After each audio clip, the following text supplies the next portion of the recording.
What the hell is going on with this team? Out of nowhere, we've got a busted QB finger, a star player disappearing from practice, a young gun lighting it up, and a veteran stepping up out of nowhere. That's right, my name's Jack Romano, and if you're part of the old-school Steel City crowd, buckle up. Today's got it all. What's happening with Howard could shift our whole future, and Ramsay's injury shadow is getting darker by the hour. But, in the middle of all this chaos, could this defense be on the verge of becoming legendary? Stick around and tell me what you think.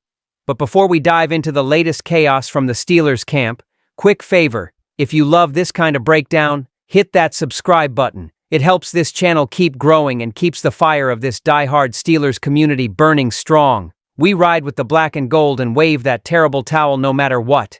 First bombshell of the day, Will Howard's injury, and man, it hit out of nowhere. The kid was finding his groove, getting comfy with the playbook, gaining Rodgers' trust, and then, boom, broken finger.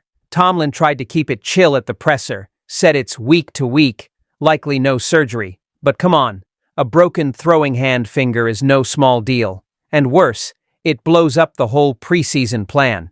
We knew the roadmap. Rodgers as the locked-in starter, Rudolph as the seasoned backup, and Howard getting valuable reps to grow without pressure. Now, kid might miss the entire preseason. No reps, no rhythm, confidence shot, and potentially falling out of rotation before the season even begins. That's brutal. Tomlin said they're still assessing, waiting on medical clarity, but Howard's definitely out this week. And here's the part that bugs me. When the Steelers say week to week, it often turns into month to month real quick. That's when the frustration kicks in. If this finger ends up worse than they're letting on, we lose a key piece of the future. A guy who was just starting to get what it means to be a QB in Pittsburgh. And look, with the squad we've assembled, Metcalf, Ramsay, Slay, JuJu Smith, there are no more excuses. It's Super Bowl or bust. No more rebuilding. It's time to win. Even with Rodgers leading the way, we all know how this game works. One wrong snap, one bad hit, and the backup's in. So here's the million-dollar question. If Howard's not ready, are we seriously handing it all back to Mason Rudolph? I get it. He knows the system. He's loyal. He came back hungry. But can he actually carry the weight if called on? I keep wondering. Does this injury change the depth chart plan? Do we bring in another QB before the season kicks off? Fans, let me hear it. Do you trust Rudolph if things go sideways? 'Cause if Howard takes too long to heal, that pressure's gonna get real loud, real fast. And of course, with Howard sidelined, Tomlin had to shuffle the board, and the guy getting the start against the Jaguars, Mason Rudolph. Yep, him. The familiar face, been around, took a detour, and now he's back in Steel City with a second shot in hand. And I'll be straight with you, some fans might roll their eyes, but Rudolph knows this offense like the back of his hand. 6 seasons here, he knows what Tomlin wants, how Canada runs things, and now with Rodgers in the building, maybe he even levels up. But let's not miss the headline. Rodgers already said he's most likely not playing. Maybe he and Tomlin have a talk, anything's possible. But Rodgers made it clear, he hasn't touched preseason turf since 2019, and honestly, I'm fine with that. Let the man rest. Save those bullets for the real fight.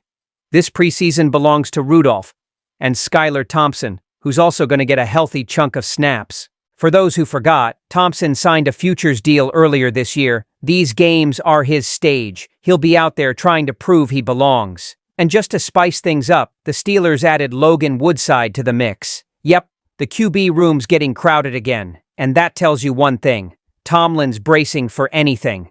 Now let's be real. This game against Jacksonville might be just preseason, but it's going to show us a lot. Can Rudolph stay sharp? Is the arm still live? Can he move the offense with confidence?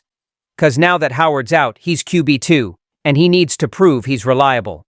But here's where fans should really pay attention. It's not just about stats. It's about leadership, control in the huddle, how he commands the group under pressure, especially sandwiched between Rodgers and these hungry young guys. And if Rudolph struggles, could Skylar Thompson steal the spotlight? Could Logan Woodside shock everyone?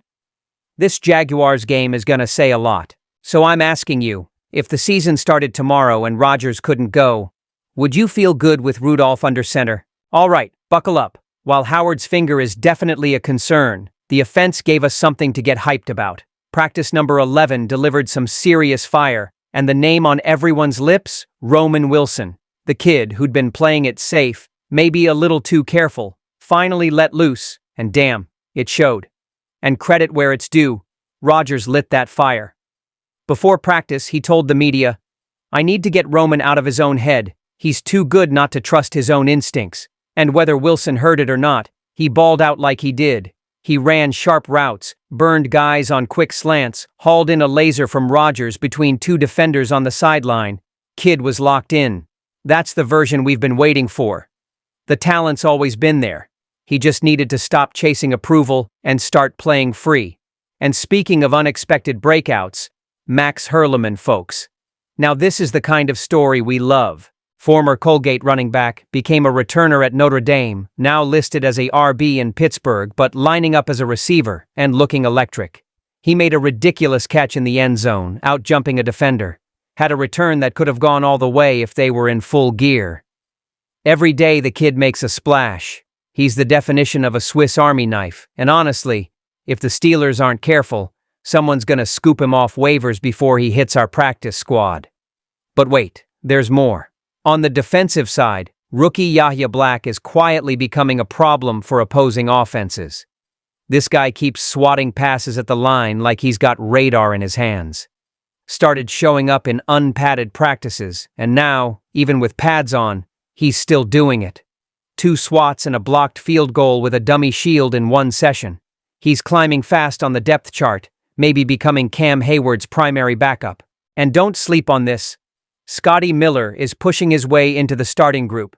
He'd been lighting it up with the third team, but now? He's catching balls from Rodgers in team drills, beating Juan Thornhill over the middle, making it count. The guy's building serious momentum. So now I gotta ask, has Roman Wilson officially arrived? And does Max Hurleman have a real shot to crack the roster? 'Cause this battle's heating up in all the right ways. But just when things were starting to feel good with Roman Wilson and Max Hurleman stepping up, the vibe at camp shifted, and all eyes are now on Jaylen Ramsay. He's missed 2 straight days, and what caught everyone's attention? He's standing on the sideline in street clothes, with a compression sleeve on his left leg. And let's be real, nobody wears that just for fun. Tomlin hasn't confirmed anything, kept it vague like he always does, just bumps and bruises, nothing serious. But come on, we've seen this movie before. It starts as just precaution, turns into we'll reevaluate next week, and suddenly the guy's inactive for a month, and it's piling up. Ramsay's out. Corey Trice has a hamstring issue. Rookie Derek Harmon's sidelined. Joey Porter Jr. just came back from being out nearly a week. And of course there's Howard. So now you start to wonder, is this roster more fragile than it looks? On paper, this Steelers defense is stacked. But paper doesn't play in the AFC North. Health does. And with Ramsay, it's a big deal.